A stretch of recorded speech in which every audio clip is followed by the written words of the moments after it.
Hey everyone, welcome to the show Off the Record. I'm Aram Melkoumov, the host. Thanks for tuning in. On the show, I'm interviewing well-known CEOs and VCs who have been in the trenches and have lots of practical advice to share, from company stories, failures, and successes. As a founder, you'll hear what you can do better when raising money and after you have raised the money. And if you happen to be a VC, you're also in the right spot. You'll learn from your peers. So this is episode number 16, and I'm super fortunate to be joined today by Bruce Croxon. Quick bio on Bruce, for those who don't know. Many call him the modern Renaissance man. Today's guest started delivering newspapers when he was only 12 for the Globe and Mail, making $5 to $7 a week before going to school at 7 a.m. He co-founded a company called Lavalife in 1988, long before social networking became a thing. And he sold it for 180 million with 2 million users at the time. He's been on CBC's Dragon's Den show for 3 years and has been helping young companies grow their businesses for 20 plus years as an investor and advisor. Right now, he's a partner at Round 13 Capital. So Bruce, it's amazing to have you. It's a true honor. I've been following you for years, so it's awesome having you on our show today. Thank you so much for joining us. Oh, you're very welcome. And I'm actually a little bit honored that you asked me, because I've listened to your show a couple of times and you guys do a great job. More than happy to share my insights. Cool.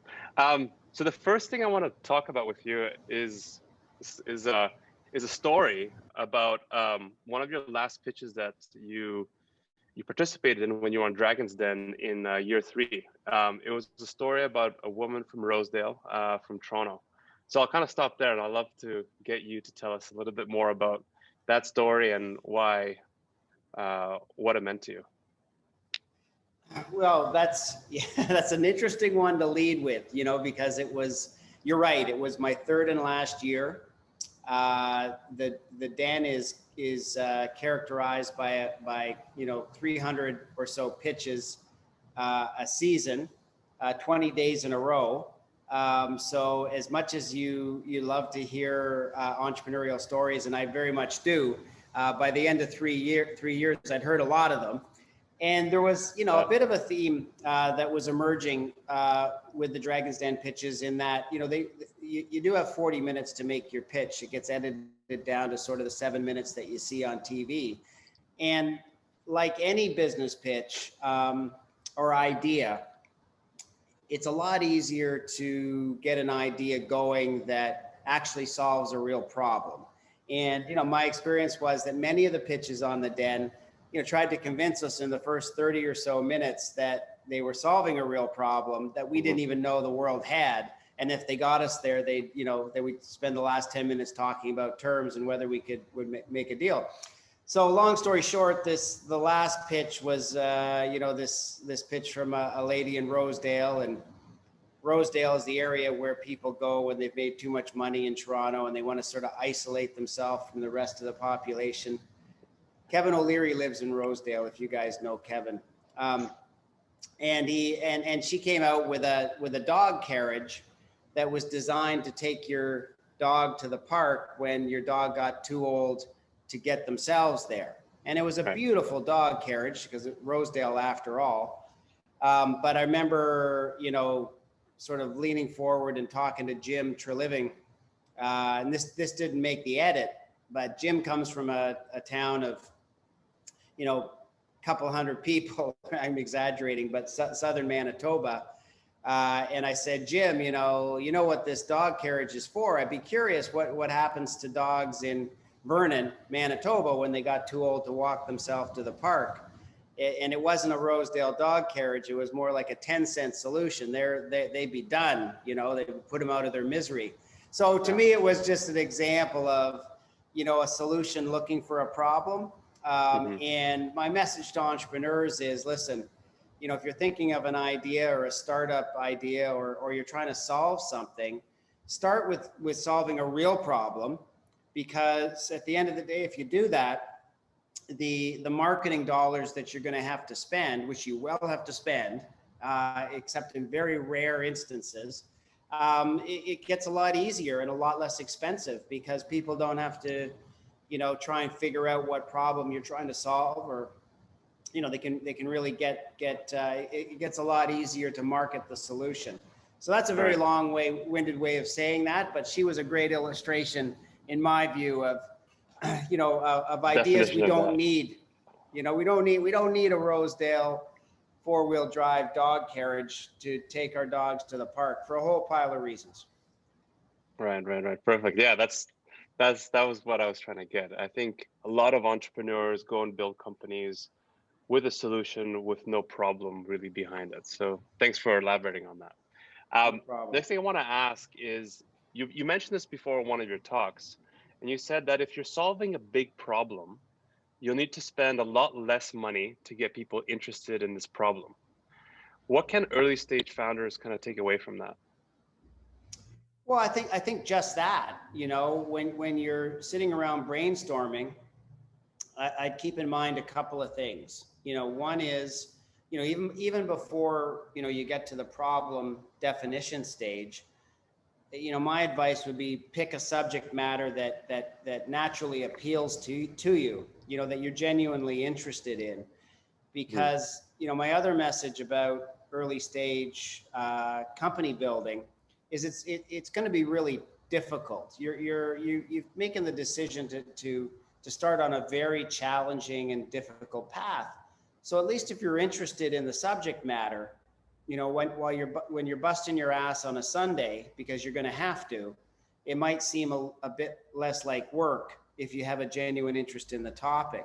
But to your question, you know, there was a guy named Maslow that I remember learning a little bit about in school. One of the few things I did learn in school was this guy, you know, he had this thing called the hierarchy of needs, you know, basically saying, look, we all need food in our stomach. If you can't eat, you're not going to survive. So, you know, if you have a food innovation idea, at least you're talking to a subject matter that you're appealing to a basic human need, right? You don't have to convince anyone that you need to eat, you know, and you move up from there. We need a roof over our head, generally speaking. Depending on where you live in the world, it gets easier or harder not to have a roof over your head, but that's genuinely what we're looking for next. And then, you know, the third thing is we're looking for companionship, you know. So when I launched Lavalife along with 3 other co-founders, you know, that was basically looking to use the technology to put people together. We were appealing to a very basic human need, right? So our marketing job just became so much easier because we weren't having to explain why we were doing it, because everybody innately is attracted to wanting to get together, and it was a more efficient way to do that.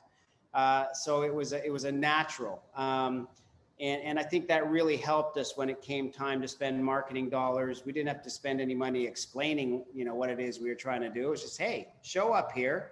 And if you're a guy, there's a good chance you're going to meet some women. And for you women, there's a good chance there's a very good chance on the vice versa, right? So our challenge was, you know, convincing women that it was a safe and secure place to participate in. Regarding ideas and team, I think you've seen a lot of mediocre ideas work when executed by a really great killer team. Was there any kind of learnings you want to share from that, or anything you want to touch upon that? But also, was there like a business that surprised you through your time recently that did really well as a result of that? Yeah, well, I have to search the memory banks on that, but my message in general on that topic, like, and it comes from you know, don't do it just as I say, do as I do. I've never done anything alone in my career. I've always, actually, that's not entirely true. I had my own tree planting crew where I was the sole person in charge of the rest of the crew. But generally speaking, I've sought out partners, right? And the reason for that is quite simply that, you know, I'm good at a couple of things, but I'm also got a long list of things that I'm not a subject matter expert in, that I need help in. And, you know, my bias has always been to work with people that were as vested as I am in the outcome, but that might have different a skill set that they bring to the table. So I go to an inordinate lengths to figure out, you know, whether the people I'm investing in or prior to that working with have the characteristics to be good team members, right? So, you know, I mean, I'll go back, just for convenience sake, I'll go back to the example I gave you where, you know, when I was a university student and I had the opportunity after 2 years of planting trees on my own to actually pick my own crew to bring into the bush in northern British Columbia, that conditions are horrible. You know, the bugs are bad. If you get paid by the tree, so some days really test your fortitude. You know, and I picked a bunch of people that were used to being on competitive sports teams where they'd look to the left and they'd look to the right and they would you know, they refused to lose because you'd be losing your letting down your teammate as well, and they were competitive by nature. So that was my sort of screen on the type of team that would do well in that environment. And you know, there was 13 of us. 12 ended up being excellent choices. You know, one person that the conditions just got too much for them, and that was a person that I had gotten talked into bringing along by somebody that I had chosen using my filter, right? So my gut was telling me that it wasn't right, but we brought him anyway. And every time in my career where my gut or my core value sort of meter has said, you know what, looks like a good technical fit, but something's not right in terms of what we've determined would be a good core value fit, I've been burned every time in my career. You get a good little initial hit because you fill the technical gap, but I've been let down in the long run. So my biggest single lesson actually to VCs or to operators is, you know, pay very close attention to the characteristics that you've decided are best for growing this business, but screen ruthlessly for them, because there's going to be good times and bad times. And when the bad times happen, which they always do, people's true character comes out, and you'll see what the team is made of at that time. This is a great segue to my next question I had about how do you go about advising and telling people what to look for when they're picking their teammates, and like eventually later when they get to the point of like, you know, finding a good investor or VC to join their company. Like, yeah, what's like the litmus test, or, you know? Yeah, really good question. And it's a very personal question in that it varies by team, by industry, by the type of company that you're trying to build, right? Mm-hmm. So in my case, building a venture capital team or an investing team, it was very important for me to attract people that were open-minded, had some semblance of introspection, were able to come into a meeting where they, you know, sometimes done a month worth of deep work, and then for somebody to come up with a point of view that may have been contrary to their own, and mm-hmm. having the lack of ego to be able to take that input, even if it came from somebody that might not have as much experience. You know, you've got all kinds of personal capital invested in this idea that you're trying to push through, in this case, investment committee. Who are you to say, you know, that you're right and I'm wrong? Good teamwork relies on collaboration, being able to work with others, being able to check your ego at the door. So that was very important for me to screen for those things. So if I'm advising a company, I would suggest, you know, if it's in the area of technology, just to use one example, information is coming at us so quickly and the data is moving so fast that I think it's increasingly impossible for any one person to have all the answers. I don't meet many of those people. I mean, Bill Gates may have been one, Elon Musk may be another. There's outliers, right? But mm-hmm. there's very few lone rangers out there. And if there are, I don't want to take the risk on them. So, you know, what is it about you that will allow you to build a team around you that you'll take their input, you'll foster a sense of working together, because I think you're going to need it. So if someone shows up with all the answers, you know, we're probably less inclined to want to invest in them. And it would be my advice to them as well. Look, that would be one characteristic of, say, 4 or 5 that might be more personal to you, but I think that's an important one.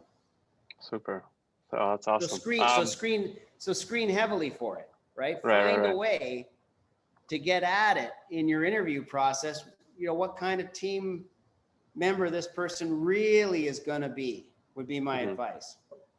Okay. Regarding self-awareness, I want to talk about that. In my opinion, I think in yours as well, it's a big success factor. When did you get your major self-awareness kind of breakthrough, and what was it? Well, you know, listen, I'm a huge proponent of therapy and therapists.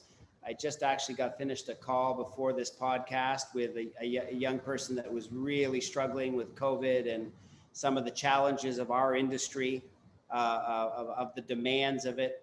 And I was giving that person the same message, like people spend their life studying the human brain. They've seen all kinds.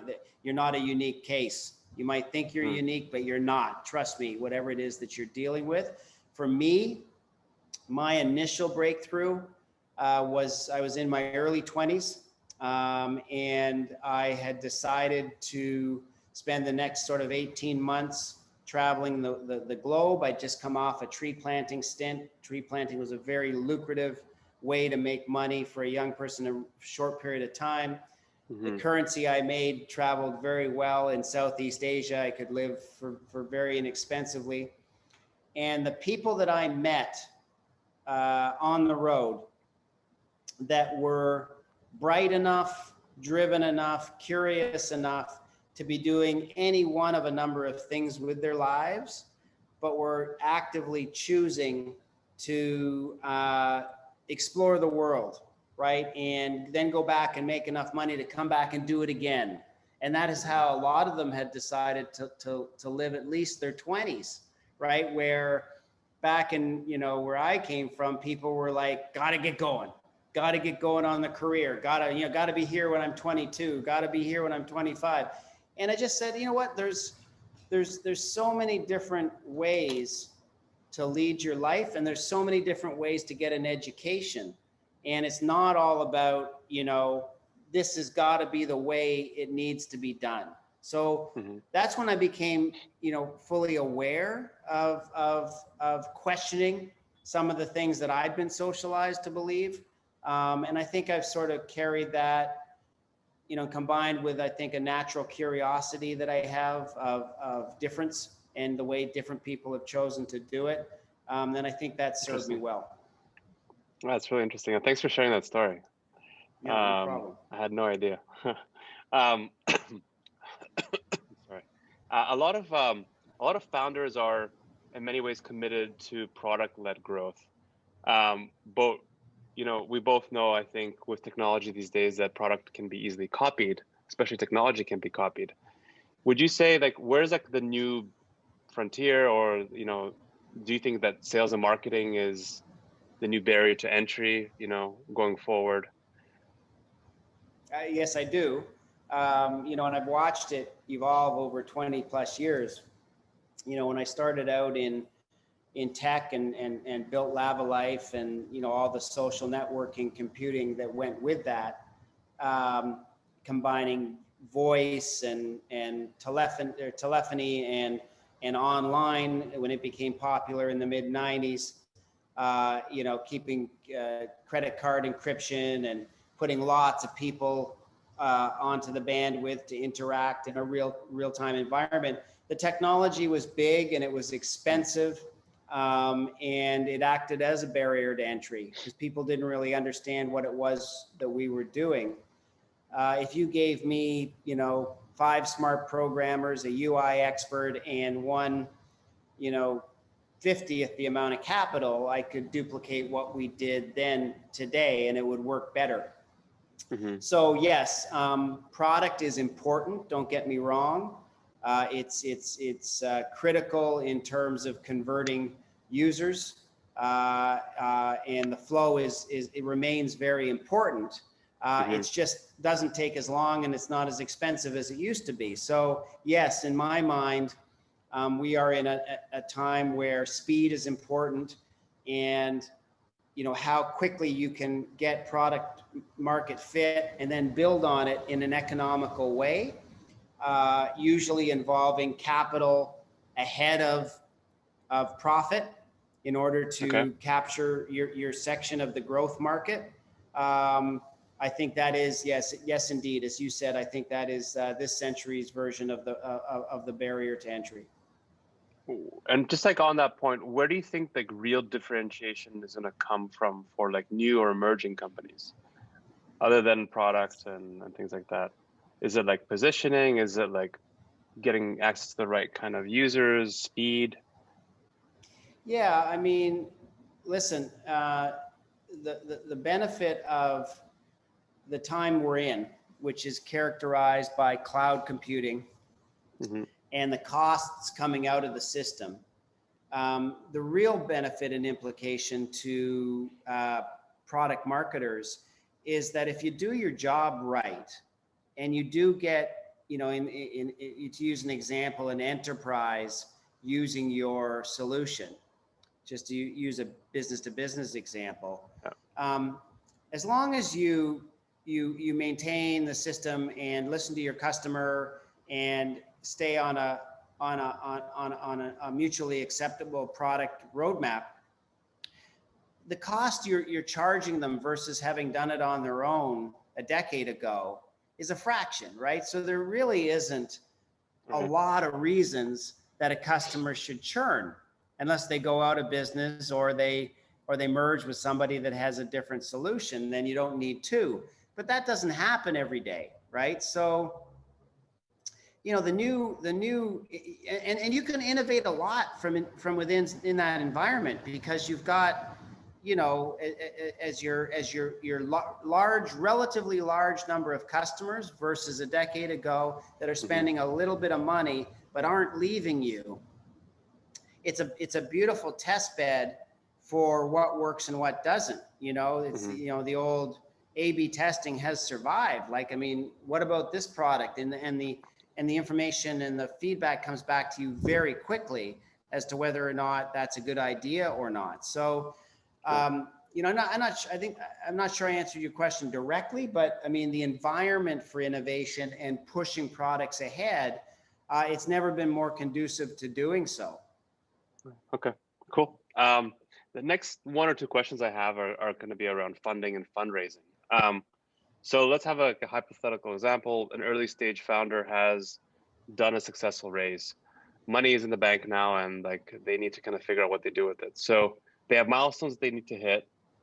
What would you recommend to them that they start doing next? Questions that they need to ask themselves, perhaps. So the stage that I'll talk from the stage that round 13 capital usually gets involved. So that the product market fit has happened. They've got customers. They understand the dashboard of customer behavior, which is to me is table stakes. Like, where did all these customers come from? What did it cost you to acquire them? What's their propensity to stick around? So you're starting to get a feel for how long they might remain your customer. And what's the gap between what that value to you as a company is long term and what it is that you paid to get them? So when we come along with either a $5 or a $10 or a $20 million check, we understand the customer behavior as it's presented to us, and would be very hopeful that a good percentage of our dollars are actually going to go into the channels that they've already started to prove in order to acquire more customers at more or less the same economics. So my advice to the founders would be, get that dashboard in place and in order, which you probably have done, or else you wouldn't have got our money in the first place. But then get really good at understanding how the sales and marketing machine is going to work at scale. And we'll help you do that, because I don't expect the founders to have all the answers at this stage. We have expertise in-house that have scaled companies using sales and marketing accepted metrics and practices. Sorry. But I would quickly get that product focus lens shifted or augmented by a go-to-market at scale lens, and understand and make sure you surround yourself with people that have had some experience doing that. Mm-hmm. And just like on that point, like some organizations or some people that we've had on the show, some of their investors really push towards like, okay, hiring more headcount, more talent. So they do like a Series A round of like, okay, you have product market fit, now go. We want you to scale. Obviously, as a founder, that could be concerning at times because they're like, well, I don't really need to scale if I don't have to, but my investors are kind of pushing for it, right? So it's like, how do you kind of manage that relationship? Is it, I don't need to scale that fast because I need to hit these unit economics, properly, quarter over quarter, milestone by milestone. What would you recommend there to those people raising? My recommendation to the founders would be, look, there's many different paths to an outcome. Okay, so there's lots of great companies that are built over time, slow and steady, paying attention to the margins, never dipping too far into negative EBITDA as you go. But I think, you really need to ask yourself if that's how you wanted to grow a company in a hot space, why you went to a venture capitalist in the first place. So my advice would be, do your thinking in advance. You can build a lifestyle business, although there's lots of literature and books that would say, grow or die, innovate or die, make sure you're chunking off market share, because if you don't, somebody else will. And I must admit, that is my school of thought too when it comes to technology businesses, because it's tough to put up a technology barrier to entry. Over time, competitors will come if you've proven something that is a solution to a defined problem, right? It's just going to happen. So, the companies that we're used to saying understand that. They understand that the reason that they're taking $10 million from us is that they want to be part of a shot at market leadership in whatever sector that they've chosen to compete in. So if you're not going to use the 10 million for that, it does beg a question, what it is that you're taking on a partner that clearly has that expectation. Why are you doing that, right? If you're not on the same page. So thankfully, deals and the marriage of a growth stage operator and a growth stage check writer, these relationships, take many months to form, and there's lots of back and forth on intention and best practice and expectations. But again, the right questions need to be asked. And I would encourage founders to get very clear on the type of people that you're letting in, because many companies have fallen apart at the boardroom table. Back to our earlier discussions on team. You become part of a team, right? And how's the venture capitalist going to be when things aren't going as well? Well, I'm an entrepreneur. I've had many cycles in my career where things weren't going well. And I can tell you how I'm going to be. I'm going to be supportive. We're going to dig in. But it's really, really difficult if your vision and intentions were not aligned out of the gate, right? If you're aligned out of the gate, we'll get through it together. If they're not aligned out of the gate, you're going to have problems. Just on that point, I was discussing this earlier with somebody. Wanted to get your thoughts on it. I'm sure you know this, but the CEO of Zoom and I think the Stuart Butterfield, the CEO of Slack, all raised earlier rounds of funding. I think Series A funds where they actually didn't touch the money which they raised, and they said that we don't need to spend it, so it's just there.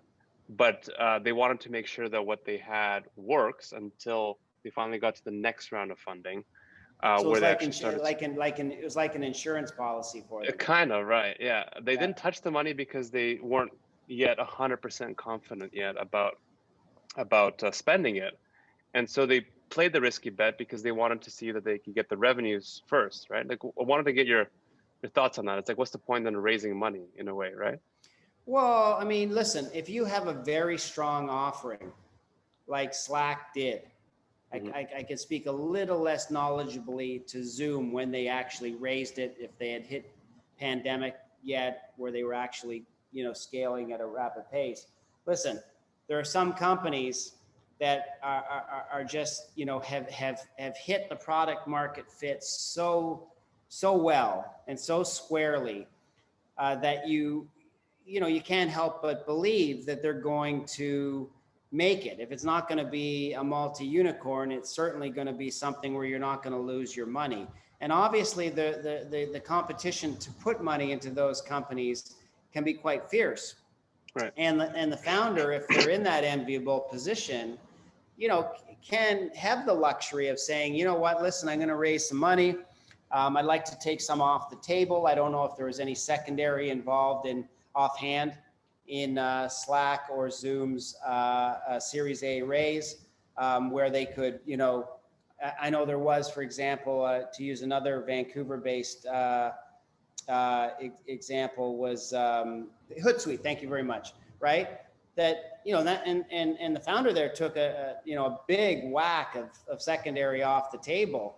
Yeah. Because they'd convinced owners that they were on their way and they didn't really need the money, but if you want to partner with us, here's how I'd like to use it.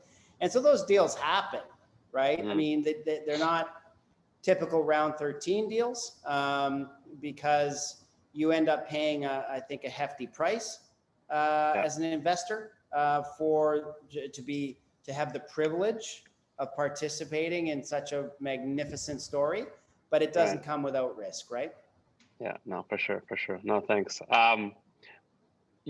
This as well as I think a lot of other people do in the space about, moving fast, as you said, is really essential as a startup. Well, both moving fast and executing is really critical, right? We talked about it earlier. Are there any suggestions you would give to founders in this area, like moving too fast, or what compromises, what kind of issues might you run into if you're doing that too aggressively? Is it like, listen, yeah. So in the area, sticking on in the areas we've talked about, right? I mean, there is such a thing as spending too much money to get a customer, right? I saw this behavior back in 2000, and I'm seeing some evidence of it today, although not nearly to the extent. And that was like, listen, customers are the most important thing. Clients are the most important thing. Trust us, we'll figure out how to monetize them later, to make sense of how much we had to spend to get them, right? And there's tons of money that, of course, was burned in the process of laying down the infrastructure or acquiring those customers or clients. And sometimes the market just doesn't catch up, right? And you don't figure out ways to make those customers more valuable. So I think at least having the data to discuss with your partners and the people that have invested with you to say, listen, here's what we think the right amount to spend is to get a customer. And we just had this discussion 2 weeks ago at the board level of one of our software as a service business to business plays, where we loosened the reins on them.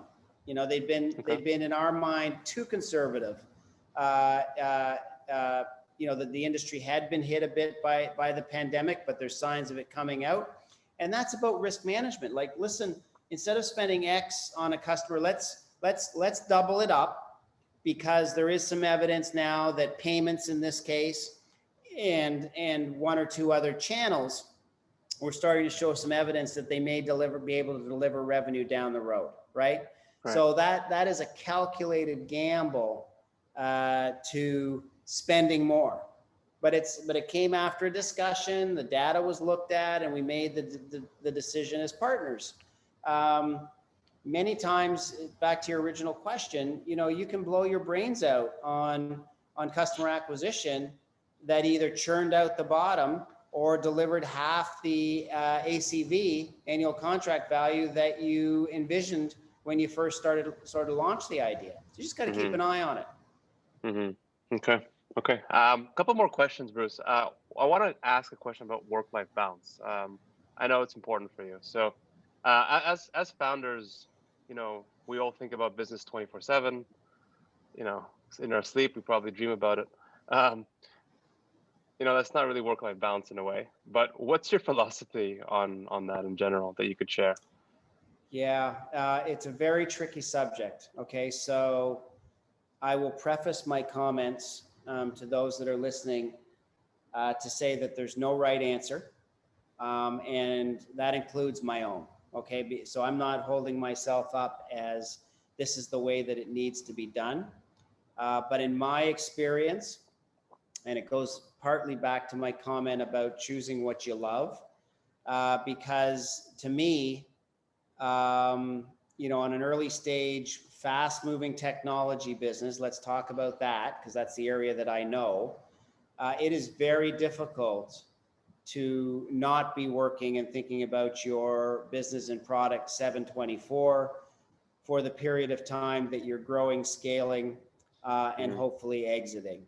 So my definition of work-life balance for early stage entrepreneurs is work like crazy for 10 years, commit 8-10 years of your life to the dream, realize some reward for that, and then take a year or two off and travel the world or do whatever it is that you want to do. Now listen, while you're doing that, exercise like crazy.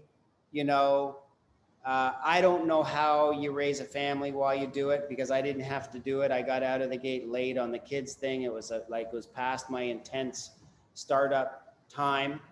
That was a calculated decision of mine. So it's, I'm not saying it's easy, right? And I'm not saying it's not possible to do it while raising a family. And I'm not saying it's not possible to do it while taking your weekends off and having the conventional work-life balance. It just hasn't been possible in my experience, right? But listen, I'm open to learn new tricks. If someone's got the way to do it because they've augmented their team in exactly the right way, they've just got a killer product market fit idea that's solving a real world problem so that marketing doesn't have to be, you have to bite your nails every day about marketing, where are we going to get our users? They've brought wisdom to the table that I didn't have when I was in my 20s and 30s. Hey, bring it on. But that's my answer to the question. And that's been my definition of work-life balance. I've been very good at going off the planet or the map when I needed to do it. But it's usually after I've, achieved something and put a few dollars in my jeans. Oh, that's awesome. Yeah. Thanks. Yeah, I love the perspective. I think for many it's a dream, right? If you could augment out everything and everything's running in cruise control, it is a pipe dream of mine. Maybe one day I'll figure it out, right?